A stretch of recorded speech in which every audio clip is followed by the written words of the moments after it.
చంద్రబాబు ఢిల్లీ 2 రాష్ట్ర ప్రయోజనాల కోసం కానే కాదన్నది తేలిపోయింది. కేవలం స్వప్రయోజనాల కోసమే చంద్రబాబు బీజేపీతో పొత్తుకు రెడీ అయ్యారు. కేసుల నుంచి బయటపడేందుకే చంద్రబాబు బీజేపీతో పొత్తు కోసం వెంపర్లాడారు. ఢిల్లీ వెళ్లి బీజేపీతో పొత్తుల కోసం చర్చలు నడిపిన చంద్రబాబు దాన్ని రాష్ట్ర ప్రయోజనాల కోసం అంటూ బుకాయింపు మాటలు మాట్లాడుతున్నారు. చంద్రబాబు పొత్తుల్లో రాష్ట్ర ప్రయోజనాలు ఎక్కడున్నాయని రాజకీయ విశ్లేషకులు ప్రశ్నిస్తున్నారు. సొంత ప్రయోజనాల కోసమే చంద్రబాబు పొత్తుల కోసం రాయబేరాలు నడుపుతున్నారని అంటున్నారు.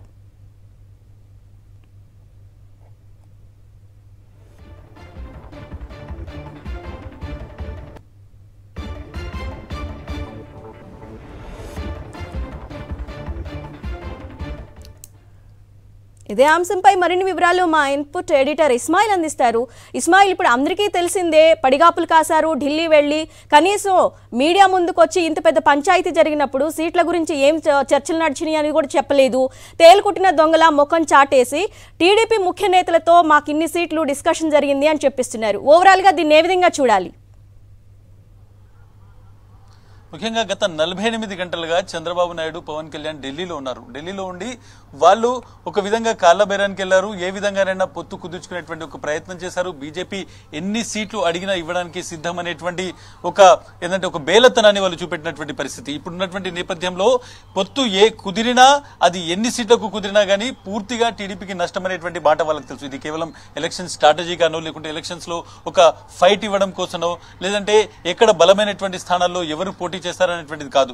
ఇది ఎలక్షన్ తర్వాత చంద్రబాబు నాయుడు ఒక సేఫ్ ప్యాసేజ్ చూసుకోవడానికి చేస్తున్నటువంటి ప్రయత్నం మాత్రమే. అందుకోసం ఆయన ఎక్కడ కూడా ఈ పొత్తు గురించి మాట్లాడట్లేదు. ఎక్కడ కూడా అఫీషియల్ గా ఒక ప్రెస్ మీట్ లేదు. ఎక్కడ కూడా ఒక ఉమ్మడి ప్రకటన లేదు.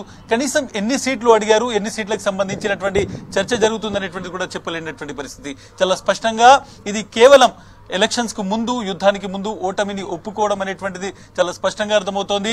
ఢిల్లీ నుంచి నాయకులు ఢిల్లీకి ఎందుకు వెళ్లారు, అక్కడ ఏం చర్చలు జరిపారు, ఎటువంటి సిద్ధాంతపరంగా అటు జనసేన కావచ్చు, తెలుగుదేశం కావచ్చు, ఎట్ ద సేమ్ బీజేపీ కావచ్చు, సిద్ధాంతపరంగా మీకు ఏదైనా ఉమ్మడి కార్యాచరణ ఉందా, లేదంటే దీన్ని కేవలం స్వప్రయోజనం కోసం జరుగుతున్నటువంటి మొత్తం ఆరాటానికి రాష్ట్ర ప్రయోజనాలు అనేటువంటి ఒక కిరీటాన్ని తగిలించి ఇది రాష్ట్ర ప్రయోజనాల కోసం చేస్తున్నామని చెప్పుకొస్తున్నటువంటి చంద్రబాబు ప్రకటన మనం చూస్తే ప్రతి ఒక్కరికి యుద్ధం చేయలేనటువంటి సిచ్యువేషన్, పోరాటం చేయలేనటువంటి సిచ్యువేషన్ లోనే ఇదంతా జరుగుతుంది. కేవలం అక్కడికి వెళ్లి శరణు కోరి వాళ్ళ దగ్గర నుంచి కొన్ని అండదండల ద్వారా లేదంటే ఎలక్షన్ తర్వాత ఓడిపోయినప్పటికీ ఏదో విధంగా కాపాడాలనేటువంటి ఒక బేలతనాన్ని వాళ్ళ దగ్గర చూపెట్టి అడిగినన్ని సీట్లు ఇవ్వడానికి ఒప్పుకోవడం. ఎట్ ద సేమ్ టైం ఇక్కడ జనసేన రోల్ ని కూడా మనం చాలా కీలకంగా చూడాలి. చాలా మంది జనసేన నాయకులు కొద్ది రోజుల నుంచి డబ్బులు ఖర్చు పెట్టుకున్నారు, పార్టీ కోసం తిరుగుతున్నారు. ఫస్ట్ 24 ఎమ్మెల్యే సీట్లు అన్నారు, 3 ఎంపీ సీట్లు అన్నారు. ఇప్పుడు వాటిలో కూడా కోత పెడుతున్నట్టు మనకు వస్తున్నటువంటి వార్తలు జరుగుతుంది. ఒక లీడర్ గా, పొలిటికల్ పార్టీ లీడర్ గా ఎంతమంది ఎన్ని సీట్లు అడిగారు, ఎంతమందితో పోటీ చేస్తాము, at the same time BJP ఎన్ని సీట్లు అడిగింది, వాళ్లకు పొత్తు ఎక్కడ కుదిరింది అనేటువంటిది ఎవరు చెప్పలేనటువంటి స్థితిలో ఉన్నారు. ఒక పిన్ డ్రాప్ సైలెన్స్ అనేటువంటిది వాళ్ళలో కనిపిస్తోంది. కేవలం కొద్ది మందిని మీడియా ముందుకు పంపించి వాళ్ళతో ప్రకటనలు చేస్తున్నారు. కానీ అటు పవన్ కళ్యాణ్ కు, ఇటు చంద్రబాబుకు ఈ మొత్తం జరిగినటువంటి ప్రక్రియ గురించి మాట్లాడడానికి ముఖం చెల్లట్లేదు అనేటువంటిది చాలా స్పష్టంగా అర్థమవుతుంది. అరుణ, ఇస్మాయిల్, మరి ఓన్లీ టీడీపీ నేతలే మాట్లాడుతున్నారు సీట్ల గురించి, కానీ బీజేపీ ఎక్కడ అధికారికంగా ఒక ప్రకటన కూడా చేయలేదు. ఈ టీడీపీ, జనసేన, బీజేపీ 3 కలిసి సంయుక్తంగా ఆన్లైన్ ద్వారా ఒక ప్రకటన చేస్తామన్నారు. కానీ ఇంతవరకు అలాంటిది జరగలేదు. ఎందుకని?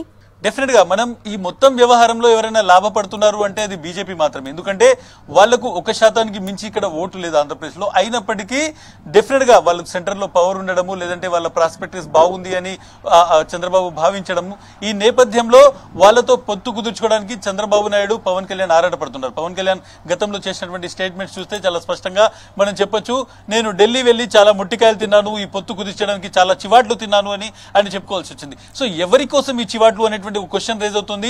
ఇది చంద్రబాబు నాయుడుకి మేలు చేయడం కోసమే.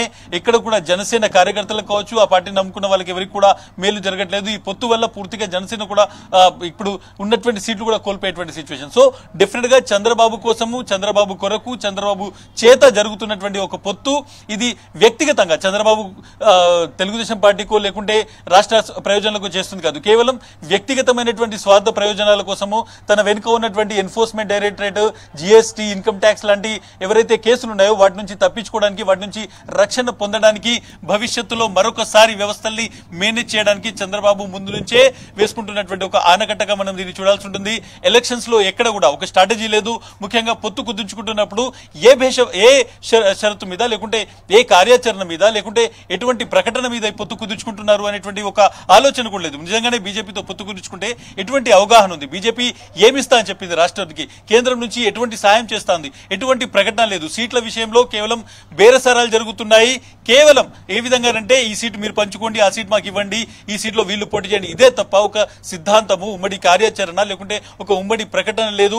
48 గంటల పాటు ఈ రాష్ట్రంలో 40 ఏళ్ల పాటు రాజకీయం చేస్తున్నటువంటి వ్యక్తి ఢిల్లీలో పడిగాపులు కాయడం అపాయింట్మెంట్ కోసం అనేటువంటి డెఫినెట్ గా ఇది రాజకీయాల్లో కేవలం తెలుగుదేశం పార్టీ నాయకులకే కాదు, చంద్రబాబు నాయుడు లాంటి వాళ్ళని నాయకుడిగా చేసినందుకు ప్రతి ఒక్కరూ ఈ రోజు సిగ్గుపడాల్సినటువంటి అంశం. ఒకటి చాలా ఖచ్చితంగా మనం చెప్పొచ్చు, ఏ తెలుగు వారి ఆత్మగౌరవంతో ఈ పార్టీ స్టార్ట్ అయిందో ఆ పార్టీని ఈ రోజు పూర్తిగా చంద్రబాబు నాయుడు చంపేశారు అని తెలుగుదేశం పార్టీ నాయకులే చెప్తున్నారు. సో డెఫినెట్ గా ఢిల్లీ వెళ్లి కాళ్ల బేరం చేసి 48 గంటల పాటు వాళ్ళ దగ్గర వెయిట్ చేసి ఆ తర్వాత పొత్తు కుదిరింది అని ఏకపక్ష ప్రకటన చేయడం, బీజేపీ నుంచి ఇప్పటివరకు అఫీషియల్ ప్రకటన లేదు, ఏకపక్ష ప్రకటన చేయడం వెనుకాల ఉన్నటువంటి ఆంతర్యం అర్థమవుతోంది. Aruna. Right Ismail, thank you.